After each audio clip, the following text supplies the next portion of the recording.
Hello everyone এতিয়া বাজিছে 10:22 আৰু মই এতিয়াহে গম পালো আজি ব্লেকটি পৰা ৰন্ধাৰ কম্পিটিশন আছে মোক এতিয়াহে বৌ ফোন কৰি ক'লে 12 বজাৰ আগতে ৰেডি হ'বলৈ ক'লে আৰু এতিয়া মই দৌৰাদৌৰিকে বনাই আছো যেহেতু ৰন্ধাৰ কম্পিটিশন হয় সেই কাৰণে মই আজি বহুত কিবা কিবি বনাম চাও 12টা বজাৰ ভিতৰত মই কিমানখিনি বনাব পাৰো কম্পিটিশনৰ কাৰণে যেহেতু মই আগতে জনা নাছিলো সেই কাৰণে মই আগৰ পৰা ৰেডি হোৱা নাছিলো আৰু মই প্ৰথমতে সজিনা বেছৰ বটা বনাইছিলো আৰু এতিয়াহে মই জনাৰ পিছত এতিয়া মই বনাবলৈ লৈছো পাতা শাক ভাজি প্ৰথমতে মই পাতা শাকখিনি ভাজি লম যেহেতু টাইম কম এই কাৰণে মই দুটা গেছৰ চুলা ইউজ কৰিম দুফালে মই বনাই লম তো ইফালে মই মাটি দালি বনাম মাটি মাহ আৰু এই কাৰণে মই পানী গৰম দি দিছো আৰু এতিয়া মই মাটি দালি বনাইছো আৰু মই এতিয়া বনাবলৈ লৈছো তিয়হ আৰু মসুৰ দালিৰ খাৰ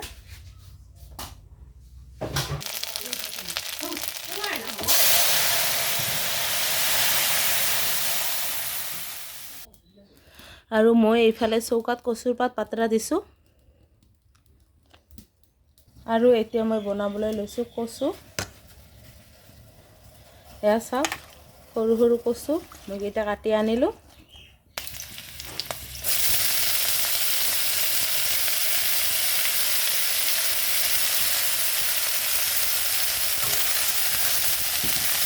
আৰু আজি মই নাকি টেঙা বনাবলৈ লৈছো সৰু সৰু বৰলি মাছৰ সৈতে এয়া চাওক আৰু মই টেঙা পাতখিনি সৰু সৰুকে কাটি লম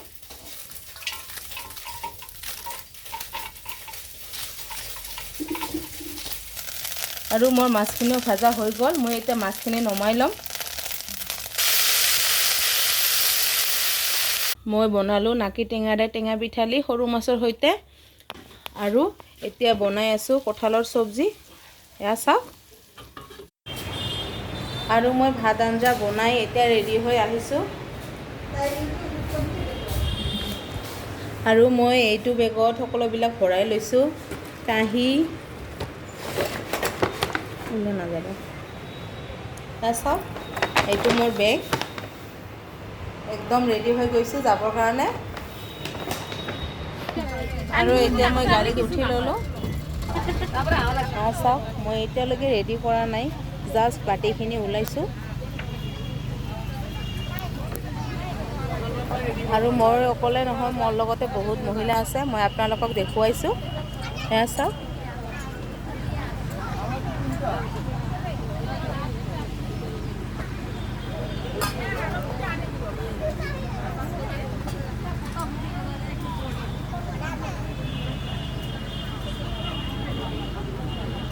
তো ফ্ৰেন্ডস মই কি বনাই আনিছো আপোনালোকক অলপ পিছত দেখুৱাই আছো ৰেডি কৰাৰ পিছত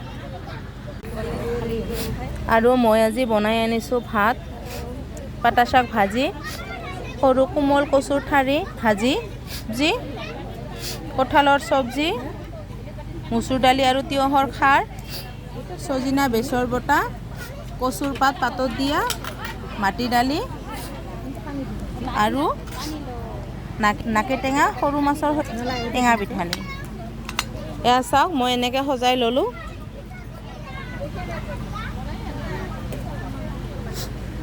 তো ফ্ৰেন্ডস আজি মই পুৱাই উঠি বহুত কষ্টকে এইখিনি বনাইছো সোনকালে আৰু এনেকৈ কুকিং কম্পিটিশনত মোৰ আজি প্ৰথম আৰু মই প্ৰথমবাৰ এনেকৈ সজাই লৈছো তো আজি মোৰ সজাটো কেনেকুৱা হৈছে আপোনালোকে মোক প্লিজ কমেন্ট কৰি জনাব আৰু এইফালে বাইদেউ টেষ্ট কৰিবলৈ আহি আছে এতে উঠি মহকুমা দ্বিপতি প্ৰশাসনৰ তৰফৰ পৰা মই এইখিনি বনাইছো আৰু মসুৰ দালি বিলাসী পৰা এইখিনি কাঠলৰ সবজি হয় সচেতন আৰু উদ্যমী সন্মানীয় ব্যক্তিসকলে এইখিনি মই গুৰমৰিচৰ সৈতে বনাইছো এইখিনি পাতা শাক ভাজি লৈকাথানত এইখিনি নাকি টেঙাৰ সৈতে মাছৰ ঝোল চাউলৰ গুৰি বিলাসী পৰা এইখিনি মাটি দালি এইখিনি পুলিচ প্ৰশাসনে আমাক যথেষ্টভাৱে সহযোগিতা কৰিছে আমি এই চেগতে প্ৰতিগৰাকী ব্যক্তিলৈ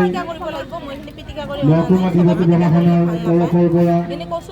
ধন্যবাদ আৰু কৃতজ্ঞতা জ্ঞাপন কৰিছোঁ আৰু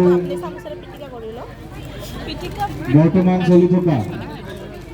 কুকিং কম্পিটিশ্যনৰ আজি কচুৰ পাতখিনি কলপাতত মই বনাইছোঁ।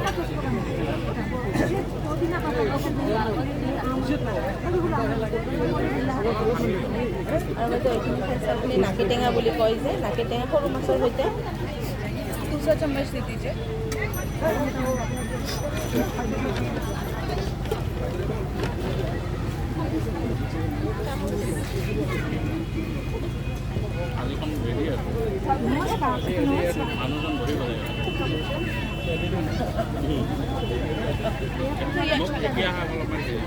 और এইখিনি কচু কুমলীয়া কচু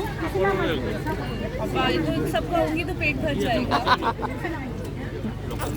নমস্কাৰ বাইদেউ, এইটো কচু হয়, মাটি দাইল, এইটো আলু ভাজি হয়, আৰু এইখিনি সৰু মাছৰ চব্জি, মচুৰ দালি আৰু তিয়ঁহৰ শাক, এইখিনি কচুৰ পাত, মই কলৰ পাতত ভাত দি বনাইছোঁ। আৰু এইখিনি টেঙা হয়, নাকি টেঙা সৰু মাছৰ সৈতে বনাইছোঁ। আৰু এইখিনি মাটি দাইল। এই কচুখিনি মই ইয়াতে গোলমৰিচৰ জ্বলা দিছোঁ।